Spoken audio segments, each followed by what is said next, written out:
What's happening, folks? How y'all making out there, all things considered? It's a little bit fucking crazy, as you might imagine. And of course, on my end, a little bit of a delay in putting these episodes out, as I didn't have a reservoir of future guests. And the interviews that I did have locked down for future dates were all with touring musicians. And as you know, during the coronavirus, obviously touring musicians, events, etc. have all been greatly affected by it. So my heart definitely goes out to the artists, musicians, etc. that are going to be greatly affected by this. And of course, everyone in the service industry and just everybody trying to figure out what the fuck it is that we're dealing with here. In any case, today's guest is Phil Puleo, who plays with Swans as well as Human Impact, the latter of which was able to play a show just after releasing their new record at St Vitus, right before the aforementioned ban went in place with venues, bars, etc. In addition to Swans and Human Impact, Phil also played in Cop Shoot Cop, so we were able to talk about his experience in New York in the late 80s, early 90s, plus his ongoing work with Swans and the aches and pains associated with it, as well as, graphic design, pet portraits, and all the other stuff he's dabbling his toes in, so to speak. And a whole lot more. Crash Bang Boom Podcast can be found on iTunes Podcast, my SoundCloud, YouTube pages, Stitcher, Luminary, Google Play, Podbean, and more. If you like what you hear, feel free to check out any of the previous 170-plus episodes. Give me a like, a subscription, a positive rating, and or a glowing review. You can also find me on Instagram and Facebook as well for additional content and updates. So please do follow and or subscribe to keep yourself abreast as to the episodes that will be coming out henceforth. That would be killer. Shout out to my sponsor, New Orleans Record Press. If you're looking at releasing vinyl, go on over to NewOrleansRecordPress.com to look at the myriad vinyl coloring, packaging, mastering, electroplating, lacquer cutting, and more options. And you can use that handy little real-time quote generator to keep you tabs on all the things you're adding up for said record. They print both 12 and 7-inch records in 150 and 180 gram variants, and they can help you out with graphic design and more. Just give them a holler. And that's NewOrleansRecordPress.com. All right, here we go. Phil Puleo, Human Impact, Swans, pet portraits, graphic design, Cop Shoot Cop, solo soundtrack-esque music. We'll get into all of it. So enjoy and stay safe out there. I'll try to do more of these remotely going forward. If you're a touring musician that's presently at home for a stretch, or you know one that would be good for me to talk to, hit me up at crashbangboompodcast@gmail.com. So here we go. Crash, bang, boom. Crowds go mad with joy. Give the drummer some. Yeah! Phil Puleo, what's happening, man? How are you? I am good. Coronavirus and all. Y'all are playing the show tonight. I appreciate that. We are playing the show. Somewhat reluctantly, but, I'm glad y'all did it, I must say. Well, bizarre times. Congratulations on the new Human Impact record. Whoops. Yeah, thank you. Yeah. Crazy timing yet again. Literally, I believe we're speaking on a Saturday, the night that y'all are playing here at St. Vitus, I should say. The record, correct me if I'm wrong, came out yesterday, right? Yesterday, yes. Right on. And today's my mom's birthday, everybody. Right on. Happy birthday to your mother. Yes. Congrats on the record, man. I know that sometimes with, I think y'all are a super group of sorts, albeit maybe of underground players. Yeah, but, I think we are. Sometimes those can be a bit of a letdown, but I like the direction of this. I think it's cool. I think it's got some Swans, some Unsane. It's elements of the players that are involved in it, obviously, which you would expect. But sometimes the amalgamation thereof can be something that just doesn't always jive. But I think this one seems to work. So congrats. Thank you. Yeah, man. Tell me a little bit about this band and how this thing came to be. Oh God, I have no idea. I know Jim spoke with Chris Spencer at a show, at an Unsane show, and they just, kind of traded ideas right then on the spot, and then they just started passing files back and forth. Yep. Jim, Chris Pravdika, and I jammed together just to see how that would work. Right. And it did, and then that's the history, And then we just started, as Jim and Chris Spencer formed the songs, they did some recordings. Right. Nice, man. Yeah. I'm obviously a fan of Unsane. I've followed Chris throughout the years, seen him in different projects. Speak of the devil. There's Chris. There he is. Hey, Chris. Hey, how's it going? All right, going good. Other than this show, y'all have, I believe, one more after this. No. Is that still happening? We were going to go on tour in the West Coast with Yob. Oh, shit. And that got canceled. For how long? It was about 10 days, maybe 7, 8 shows, I think. Gotcha. Well, I mean, I just heard y'all sound checking, so now this is the first show that is this the first Second show? Official show that the band is playing? Yeah. Okay, so you're still acclimating to playing this within a live context. Yes, this is it. Yeah. I'm excited to hear some of this. We rehearsed a lot, like 5 days. 5 days. 6 days actually. 6 days of rehearsing. Yeah, 3-4 hours a day. Gotcha. Like you were saying earlier with the coronavirus and traveling, for me, I took a bus, a train, walk, Yeah. for those days. Chris Spencer flew here, Is he in Austin now? somewhere in California. Oh, he's in California. Okay. Yeah. Gotcha. So no shortage of file sharing and planes, trains, and automobiles to make it happen. Exactly. Yeah. Yeah. There's some cool drumming on this stuff, man. Oh, thanks. Yeah. And I mean, I would imagine with there are some semi-long songs, but not to the extent that I would say that the Swans have been known for, or Swans have been known for. No, with no. really long songs. Yeah, most of these songs I think are around 5 to 6 Yeah. minutes. Yeah. And I'll talk to you a little bit about playing in Swans, and sort of it's one of the questions that I have for drummers in particular that play sort of long form songs like this, and sort of how you get into the headspace of pacing yourself. Because I, of course, as an impatient person, I'm ready to blow my load within the first minute, and then I'm like, all right, I already fucked this whole thing up. Right. I've always tried to imagine myself playing like in a long song and really being patient enough to slowly develop it. Mm-hmm. Is that something, I guess, that took you a little while to develop? Did it naturally happen? Did you think about it? Sure, I think about it as the song develops. You Yeah. know, if I'm like playing too hard in the beginning, You're like, I got 25 minutes to either go. I can't keep it up or I can't think of anywhere else, any place else to take the song. You know, Yeah. as far as intensity goes, and that was a big thing in Swans, where you had to lay back, Right. and then when it got intense, Michael would turn to us and say he wanted more, and we'd have to find it somewhere. Even if you made a face, that was enough to really get it going. Right. You know, just show some like aggression or passion, or pretty sure it raises the song a bit. It's not a placebo. Right. Yeah. You know. Yeah. Going back to the 90s, I always like talking to people, you know, like I was talking to you about a little bit earlier. I've talked to John Stanier and talked to him about Helmet and sort of the early 90s. Talked to Vinny Signorelli from Unsane, also played in Swans. Yep. Sort of about the 90s and kind of what New York was like. So take me back, if you wouldn't mind, to the Cop Shoot Cop days of being in New York. Are you originally from New York? New Jersey. Okay, so Yeah. you're a Northeast Coast guy. Yep. Tell me a little bit about the scene, or maybe the clubs, or just the vibe of the 90s in New York, and where Cop Shoot Cop sort of fit in to that. Oh, it was gritty. Yeah, I bet. You know, our band was pretty gritty. Of course, We were absolutely. young. We didn't care about anything except playing music. Yeah. And criticizing everything that was around us. Of course. And we lived in, you know, I lived in Williamsburg Really? In the 90s? in the 90s and 80s. 89 is when I moved there. Wow. And yeah, it was pretty rough. Yeah. I think our place now probably goes for $4,000 a month. How many you people know. were living there? 4 people. We paid $240 each, something like that. Wow. And it was really for 2 people. Yeah. But we split 2 of the rooms in half with curtains, just to and make it affordable for us. And you know, I never got jumped, but I did get robbed at gunpoint. And yeah. I know Todd, our lead singer, got mugged a couple times, like beaten up, and you know, it wasn't the best place in the world. Yeah. And yeah, we played CB's and Pyramid Club and people's houses, people's like apartments and things, you know. Right. I feel like one of the kindred spirits sonically, another guy that I spoke to was Rock Savage at Barkmarket. Oh yeah, we toured with them. Right. I feel like, and I think he mentioned that when I asked him the sort of similar question. He was sort of going through the years, trying to remember it, and talking about some of the bands. And I believe Cop Shoot Cop was one of the bands that came up.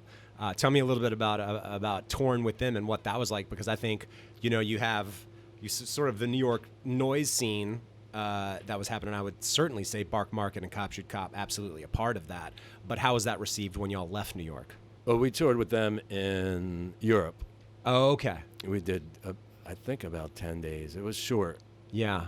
Maybe they joined part of our tour for a little bit. And Yeah. it was great playing with those guys. I'm an absolute fan of Barkmarket. It was a really good fit. Yeah, for And sure. They supported us a lot. And actually, Dave Sardi mixed and produced 2 of our records. So. Nice. Yeah. There's one in particular, I'm spacing on the name of it, that I was like, this sounds kind of like a Dave Sardi like production. He produced Ask Questions Later and Release. Okay. Those 2 came out. Gotcha. I'm just sort of imagining life, like you were talking about. It sounded like it was a pretty volatile scenario living in. But also, I mean, I felt like that the music represented a good bit of that. Sure. Yeah. So while that was a scary aspect of everyday life, I think it certainly found its way into the music, and that was kind of part of it. It's one of those slippery slopes where it's like life was kind of scary, yet it was maybe good for the art, so to speak. For sure, yes. And my instrument was, there's a lot of pieces of metal and found objects that I would smash and Rock would told me that he would do the same thing a lot. Yeah, It's he was in that band Miracle Room, which That's is right. awesome. Yeah, Yeah, and so that was a lot of that, I believe, yeah. right? That's all he had, I think. It's crazy. And I guess I took a little bit of inspiration from his setup because I saw them at the CB's Gallery in the early Yeah. days. I don't remember if we played with them or I just went to see them. Right. I don't know the timeline of when quote unquote industrial music really came out, but I kind of like the idea of sort of the organic industrial aspect of it, or at least the percussive aspect of it. And I know Rock kind of had an interesting take on that, and it sounds like you have as well. So you're just kind of 2 of the guys that I think of in regards to that. Yeah, I think we took it to rock music in a rock Right. realm. Yeah. But we kept it simple, I think. I think so. But You know. effective, I mean, that's ultimately what matters, right? We weren't like Neubauten or Test Department, Yeah. like that type of, I would say, art. Right. Because they were awesome. But we took it more where you can rock out to it, Yeah. Were there any other bands? I mean, I mentioned Helmet. I guess Unsane might have been a little bit after, like 91, 92 or whatever. But were there any other bands that you felt like were a part of the scene or that you liked in New York that maybe you were going to see around that time that you dug? Oh, Pussy Galore, of course. They Okay. were great. We did, I think we played a show with White Zombie, like one of their Oh, first right, shows. because White Zombie started in the early 90s. I'm friends with Sean, the bass player. Okay. I've talked to her about the origins of that band, and that's, once again, her story is similar to many that lived in between the Bowery or Williamsburg or anywhere, Yeah. just lower Manhattan to Brooklyn, and just how much absolutely different it was then. But once Yeah. again, I mean, look at how much music came out of that. Yeah, I think we played with them. I know I saw them, and they were great, Nice. really raw. But then they all of a sudden Rob Zombie took it Became to a massive band. different thing, Yeah. totally different thing. You probably wouldn't recognize or their first record is Right. totally different. Yeah.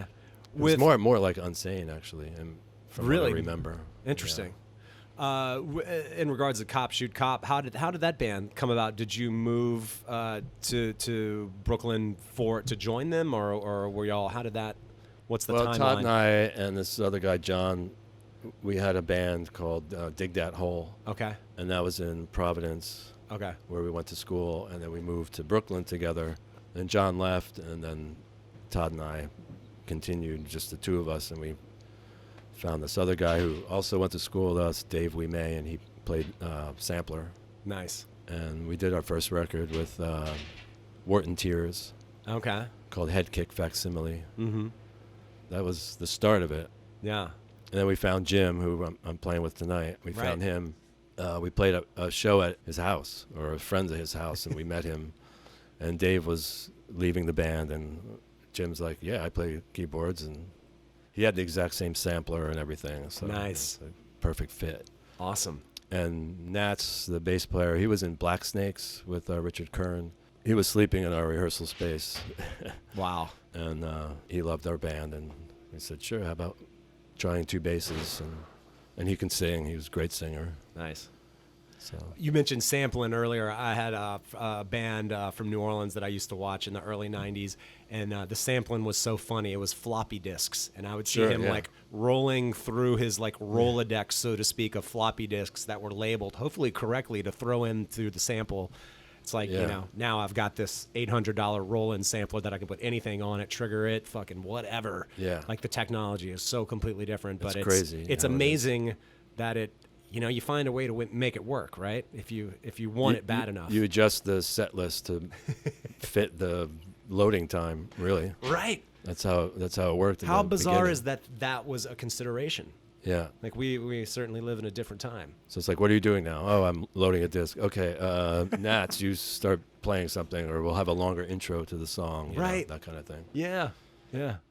One more question about Cop Shoot Cop, and I always like asking sort of both bands that are just starting out and or sort of outlier bands about some of the stranger shows that they played. So I can only imagine at some point or another, Cop Shoot Cop must have played some pretty fucking bizarre shows. Are there any particular one or two?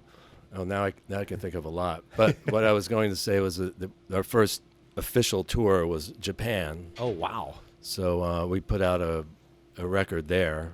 The first record, Head Kick Facsimile, was funded by this Japanese company, Okay. Supernatural Organization. Okay. And we went on tour there. We did, I think it was just 2 shows, and we spent 9 days there. Y'all went to Japan to play 2 shows. Yeah, we spent a lot of that poor man's money. Amazing. Did you have a damn good time, though? It was great. The last 2 days were kind of bad because we missed our flight, and then we all of us crammed into a small hotel room for the night, and Right. then the next day we almost missed it again, and then our stuff was left behind. Oh, no. Like Jim's samplers, some of my special my rack that I used. Yeah. It was kind of unique, and guitars and amp maybe, or something big, expensive stuff, and Yeah. we're like waving goodbye to this, and Oh, no. thinking we're never going to see it again, But you got it. and we got it back. What about the shows themselves? Were there some strange ones? Shows are awesome. No one spoke English, but everybody was crazy about the band. Amazing. We signed, I don't know, countless jeans with markers, and they loved us. It was great. We played a bowling alley one night. Really? Yeah, like underneath the bowling alley, there was a club. We played this Amazing. other show. It was really small, kind of like the space we're in now in this basement, and they had a drop ceiling, and Nats was playing bass, and he just inadvertently hit the ceiling with the neck of his bass, and a piece of it dropped out, and he just kind of went, okay, and he just kept jamming it up in there, busted half the ceiling out, and the booking agent and the owner of the club and the promoter came up to us and said, great show, you owe us 10,000 yen, something like that. Oh, shit. You owe us a lot of money. And it wasn't us. The guy who took us over there had to pay a lot of money. But it's not nice. I don't like to brag about that. Yeah. But the funny thing was about my drums, I needed sheet metal and pieces of metal, Yeah. and they took us around to the different junkyards, and the junkyards were like going to a jewelry store. Everything was super organized, Right. by color, by shape, Amazing. by, material, and we found all the pieces of metal I needed, and It's like going through a cymbal store, or only it was Exactly. like metal. it was junk. Yeah. And you found all Reusable kinds of junk. cool shit. We found everything. You didn't yeah. get to bring any of that stuff back. No, did you? I left that behind. Yeah. Yeah, it was too big, and But in typical like Japanese organizational fashion, they even organized the junk. exactly, yeah. It's amazing. Amazing attention to detail, the Japanese. Exactly. Food was awesome, and hospitality was great. Nice. Everything worked out, except we missed 2 flights or 1 flight, and Yeah. had to stay for a long time. So at some point, Cop Shoot Cop ceases to be a thing. Did you joining the Swans and did that overlap, or did you find yourself in Swans after the fact? I don't know what the timeline is on that. Swans were maybe 4 years after. Okay. My head was spinning after Cop broke up. Really? It's like a divorce, and you just don't know what you're doing anymore. Well, how Kinda young? thing. Like for instance, how young were you when the band first started? I only ask because sometimes when you're really young in those bands, and if they last a while and you have some level of success, it sort of becomes a part of your identity, and I think that can be especially Sure. tough when it's not there. Yeah. And just your life. Well, I was a graphic designer before Cop Shoot Cop. Actually, That's right. You have that whole aspect as well. Actually, got signed. Yeah. So I was doing that, and then that job, it was almost like I don't know, divine intervention. When that job ended, Cop Shoot Cop took off. Right. So then I was able to go on tour forever and really focus on that. Yeah. And then when Cop ended, I was trying to get back into that work again, graphic design, but it all switched to computers, and I was sort of learning as I went, in between tours and that, but I was a little bit behind. There's another distinction that my mother has with you in an instrument that you play that I'll ask you about, but my mother used to also do hand-drawn ads for newspapers and stuff. Okay. Yeah. So I know that, and then once it changed over to computers, she was like, maybe not so much. But it's interesting. But I learned, I pushed myself to learn Good. more and more and more. Yeah. And then, when Cop was over and done, I did join Swans for the final Swan tour in 96, 97. Uh-huh. And I did that for 4 months. Yeah. And then I was out again. No job, no anything. Yeah. And I got back into the computer stuff and stuck with that until 2009 when Michael asked me he wanted to reform Swans and play loud again, because he had a band, Angels of Light, in between. Mm-hmm. And I did record on the first album of that, and actually in the last one, I did some hammer dulcimer on that. So the dulcimer is the instrument that I was saying. My mother also she picked it up later in life. What's weird is that she never played an instrument. She would sing in bands and stuff like that. But I think, as far as I know, I was the first person to even play an instrument on any side of my family. I don't know that anyone, not that I know of. But then she picked up the mountain dulcimer. Okay. Of all things. Yeah. And it's an interesting instrument for sure. Yeah. And she's been playing more like kind of like pedal steel sort of slide stuff, which when I hear that, I'm like, it's one of my favorite sounding instruments on the face of the planet. Yeah, I'd like to try that. I just do the hammer dulcimer, which is a percussive, tuned percussion sounding thing. How'd you get into that instrument? Swans. Michael figured. Michael asked me to find one, so I did. I've had it ever since, and Wow. played it on Angels of Light and a couple Swans records. And I actually put out or released a record of my own last week or something. Was it that recent? I didn't even realize that, if that's the case. That's great. Yeah. Oh, Which cool. one? Did you, was it the with the bones, the C4, C5? That's the name of it. Yeah. Yeah. It's on Bandcamp. Nice.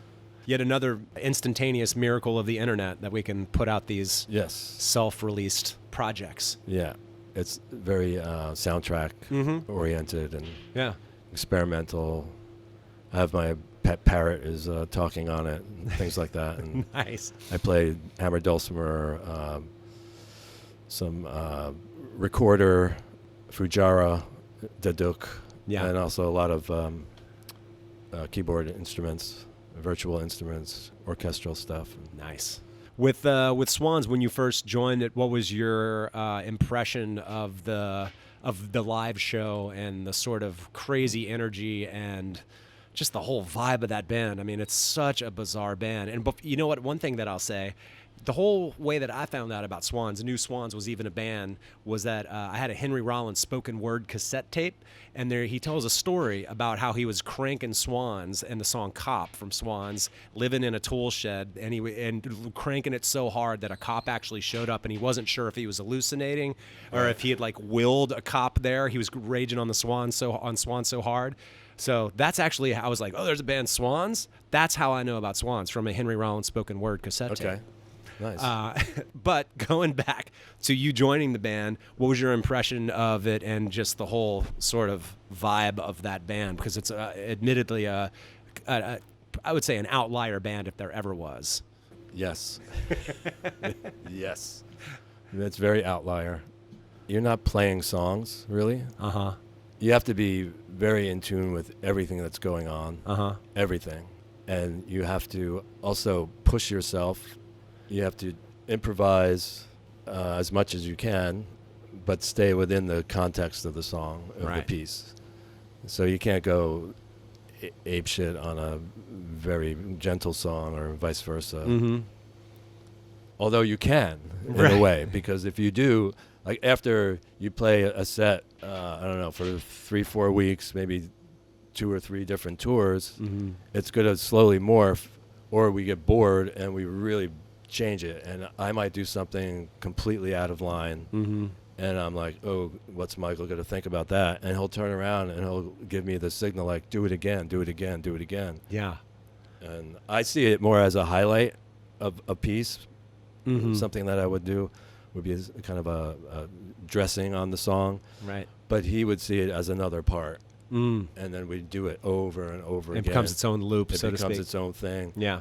And then, or if I, you know, he might come up with an idea that he'll say, there it is. Just Catch watch it. me, and you know, and we'll talk about it before we go on. Like, oh, you remember that thing we did last night? Let's do it again, but longer, and let me start it, and you know, follow me, and we'll take it somewhere. And Conceptually, this is very, very jazz-like. it is very jazz-like, You know. because we do have those points. I forgot what they're called in jazz, but there are points where you change. Yep. You know, you improvise, and then you go back to the main melody, and then you go back to improvising. So yes, we did that, and it was all on his cue. I usually I had the job of counting people in, but Michael would count me in to count people in. Right. You know, so that's how that would work. Sounds like a unique headspace to get into between both the improvisational aspect of it, the dynamic aspect of it, the once again reserving yourself to sort of navigate all that, especially if you're going to be in this song or your performance for a good while. That all sounds challenging to me. It's very hard. Yeah. It's very physically, mentally. Yeah, everything, right? It was very hard, and because you had to focus completely, or be very much in the moment. Or Michael would notice and kill you. And it's, you know, I don't blame him, because he's up there, you know. I don't know how singers do it. You know, they're singing, and a lot of times he would say, you guys, you got to back me up. You know, you got to back me up. And if I'm doing this or this or this, and you're not there, I look like an asshole. That's what he says. And it's like, he's right. And he may be wrong, but he's right if he feels that way. And we're like not there, you know, what's he going to do? So a lot of times he had signals. You can't see this on a podcast, but almost like a pitching coach. But behind his back, he would give me little hand gestures for different points as he's singing. If he had a punctuation that he wanted, he would just give me that signal, and boom. So it was fun-ish. Well, I mean, speaking of strange shows, I would love to hear any particularly memorable, and I'm sure there's no shortage, especially given sort of Michael's stage presence and everything, you know? Are there any particular Swan shows where you were like, what the fuck was that? Or was that all the time? Or any in particular? I know you're like, holy shit, man. Yeah, that's too much PTSD for me to handle. Oh my God. Not even necessarily him or interactions with the crowd, but even just with the band and the intensity of it all, I would imagine. Yeah, everything was on 11, you know, everything. Yeah. All the time. And for the better and for the worse. You know, if you weren't up to it, it would crack you. It would break you. Yeah. Or it would make you play better or harder or crazier, and that would... The band was a lot of emotion. That's what he liked. He liked to get emotion out of you, and he would be somewhat sadistic, and we'd kind of laugh at it, because I would be playing really hard on I had a mounted kick drum be pounding on it with mallets, really, really hard. Just bashing the shit out of it. And he would look at me and go, he'd raise his head up and the neck of his guitar like more and more, and he'd mouth the word more and more and more, and then smile and laugh, because I'm like dying. Yeah. And then he'll look at me and give me a nod, like, okay, and then we go to the next part. And I just collapse. And that's Swans right there. That's Swans in a nutshell. Swans in a nutshell. Give it as much as you want, as much as you can, then give it more, and then collapse. Oh, my God. And he did that himself. I mean, it's not like he was sitting in a chair laughing at us and going, ha, ha, ha. Yeah. You know, he almost passed out a few times. And I bet. You know, after the show, he's just this dripping mess. All of us, just dripping messes in the backstage. Yeah. And then he's got to go out and sign stuff and be happy with people. So I give him a lot of credit. Damn, dude. Did you have any like physical ailments or even shit that? Yes. Yes, I have them now. I have frozen shoulder in this arm. Oh, here, the right one. my right arm. Is that because why you that's- play open grip? No, I'm Okay. left-handed, and I grew up that way. With Oh, you're playing. left-handed but play a right-handed kit. Yeah. Got you. So you've always played open-handed. Yes. Interesting. Yes. Okay. So I think it's because I raised my hand up to hit that big That fucking bass drum. bass drum really hard, really, really, really, really hard. Damn it. And then not only that, but I stopped playing for a while. Like didn't play anything, and I worked on my record. Yeah. And I think that the atrophy of not playing Mhm. and other things, computer and my neck and this and that, just made it past the point of being repaired by itself. Now it's starting to get better since I've been playing with these guys a little more regularly. Nice. But it's in the other arm too. Rotator cuffs and shoulder issues in general are super, super common with drummers. Yeah. I've been good. Yeah. Oh, 100%. I mean, Yeah. especially if obviously there are people that have been playing significantly longer than me, but I'm 30 years into it at this point, and I just try to do as many chin-ups and push-ups. And I mean, I want part of it is vanity, but also I'm afraid if I stop that my body is gonna fucking deteriorate from just so many years of playing drums. Yeah, I think that's what happened to me. I was doing in that break, the 2 years after Swans stopped. I was working out not with weights, but just a lot of push-ups and things. Yeah, And I just body started use. to feel a little twinge in that shoulder, and I thought if I could just keep stretching it out, it just kept a little cracking here. Yeah. And then one day it just spazzed out, and my whole arm. I mean, I could not function for like 10 minutes. I don't know, that pain was so bad. Wow. It's one of my muscles, the infraspinatus muscle Oof. in the back, and that caused everything else to overwork. Mm-hmm. That's what happens. And now everything is so friggin' tight. Yeah. Yeah, when I was doing the sound check today, my elbow was hurting, probably from the nerve up here pinching down into my elbow. Yeah. But it did that yesterday during practice, and by the third song, it worked itself out, or it got so numb, I didn't feel it. Jesus. But yeah, eat your Wheaties and do your push-ups and chin-ups and all that stuff. Holy moly, man. Yeah. But not too much. Yeah, right. Exactly. We kind of talked about some of the bands that you've been in, obviously, but at which point did you start playing the drums, I guess, and why the drums in the first place? Was it default? Was it no one else is going to play it? No.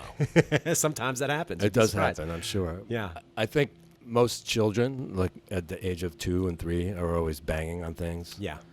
So my mother would encourage it. Let's just sit him down and have him play the pots and pans, right? Yep. So I'm banging away, and then my dad made me a drum set. I think he bought a snare or found a snare or something, but then he had sheet metal cymbals. Oh, which is boy. kind of Wow, ironic. full circle. Yeah. Right. And I would play that. And my brother had a band. My brother's a guitarist, so he had a garage band.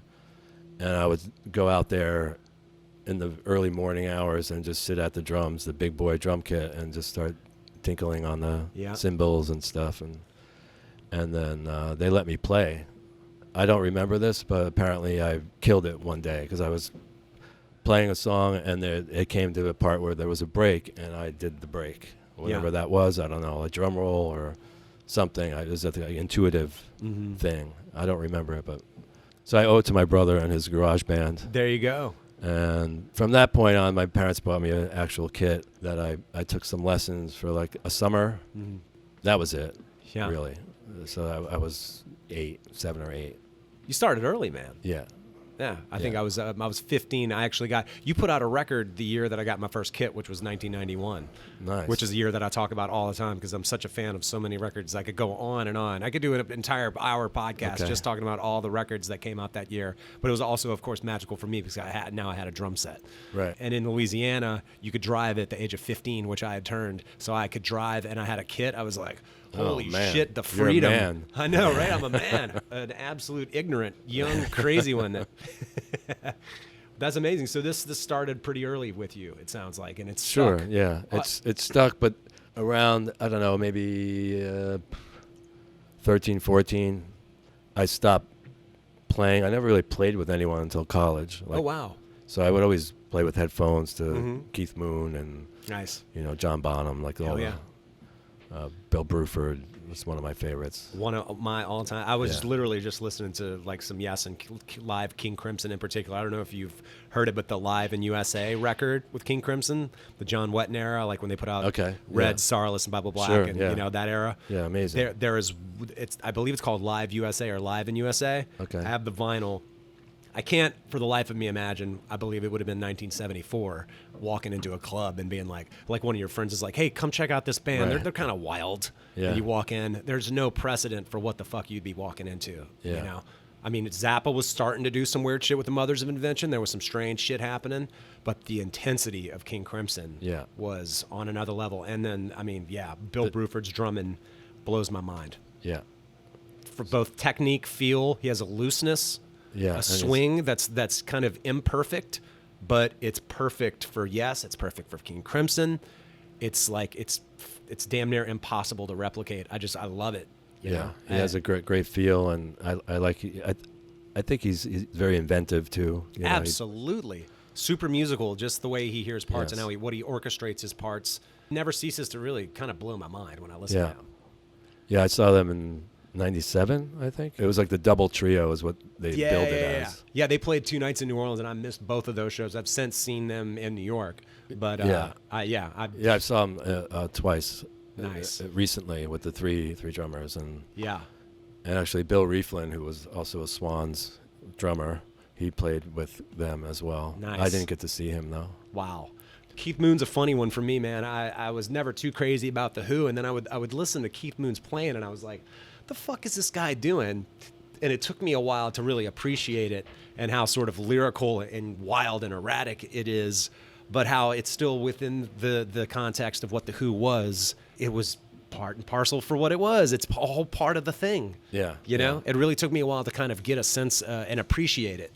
But I absolutely... another guy that I'm just kind of baffled by is I'm like, Keith Moon was a crazy motherfucker. He was crazy. Yeah, I know. He was loony, Moon the Loon. 100%. I mean, but hey, man, if you want to talk about the ultimate goal, I think as an artist, if you can interject some of yourself into your playing or whatever art it is that you're creating and have people sense that, I mean, that's what I think we're all kind of searching for. Keith Moon certainly had it. Yeah, I mean, there's He sounds like a crazy man. yeah, there's a million drummers, million musicians, but I think there's very few that can do that. Yeah. You know, they can show themselves in their music and give it so much personality that it sticks. And Yeah. and no one can drum like that. I hear you. And I would toot my own horn and say I don't think anyone can drum in Swans the way I drummed in Swans. I certainly could. I could not do what Ted Parsons could do. He was my favorite Swans drummer. Was Ted Parsons. Right on. And when I got to play Coward, which is one of my favorite songs. Nice. And yeah, so I was trying to be faithful to the song, but also faithful to myself and faithful to the new Swans. The way we played it a lot faster, Mm-hmm. and I think maybe a little more sloppy, not as regimented as. Mm-hmm. No, I'm not saying either way is correct. But it was Right. correct for the time. Yeah. You know. So Ted Parsons is a great drummer. So I'm good to be in his company and Vinny and Bill Rieflin and everybody. Right. Awesome, man. And, Well, what's going on with you? I know that you're kind of in between Jersey and Chicago. Ultimately, is Chicago the yeah. ultimate plan? Mm-hmm. Why Chicago? Lady. Oh, okay, there you go. That happens. Yeah, I met her on the tour Oh, there it is. 5 years ago, and we've been together ever since, pretty Nice. much. Yeah. We say this every winter when we go out and that cold wind hits our face, and we look at each other and say, "Why are we living here?" Yeah. But That's when you blame her. no, I would never do that. Blame myself. But the food Yeah. is awesome there. I haven't at all played with anyone locally there, so that's why I'm always coming back to New York. Gotcha. You know, I'd like to. Every band that I've seen that I like has the reason I like them is because of the drummer. Yeah. You know, and this one band called We're Facts. Do you know them? No, I'll check them out. Yeah, check them out. Okay. FACS. Gotcha. The drummer was in the Disappears. Okay. Yeah, Noah. Okay. He's an awesome drummer. But it would be the band that I like the most that I would want to play with, but he's too good to I'm not going to kick them out. Your job is safe there. No. There it is. Right on, man. Yeah. Well, Phil, it was awesome talking to you, man. Are you, I know we're in uncertain times presently, but is Human Impact going to be something that you will continue to do, I would imagine? Or Yes, for sure. I'm supposed to, Chris Pravdika, the bass player, and I are supposed to go on tour with Swans very soon. All right. The PTSD is just around the bend. Yeah, it's around the corner. But also the coronavirus is also around the corner. We're supposed to go to Germany and rehearse in Berlin for 3 weeks starting in April. Does Michael live in Germany? No, he lives here, but okay. We're starting the tour over there. So we're going to go there. I think it's more economical somehow. Yeah. All sorts of plans kind of up in the air. But hey, when the dust settles from this bullshit, hopefully. That's the agony, is the waiting and not knowing. Well, that's kind of what touring is. You kind of know that the gig's going to happen, but you're also sort of just waiting for it to happen. Yeah, hurry up and wait. That's the tour mantra, right? You got it. Well, cheers to that. Best of luck going forward. Hopefully this shit clears out soon, and we can all get back to doing our thing. All right. Well, thank you very much. I hope I don't know, passed the audition, or that's pretty bad. You passed, man. You get it. You get the drummer chair. Excellent. Right on, man. Chair, the little gold statue. There it is. Good talking to you, man. All right. Thank you. All right, everybody. Thanks for tuning in amidst the craziness that we're all going through to varying degrees. Follow me on Facebook and Instagram for updates on episodes, and I'll catch you on the next one. Thanks to Phil. Thanks to St Vitus. Hoping we can all get back on our feet again and get past this bullshit. Catch you on the next one, and hopefully it's soon. Crash, bang, boom.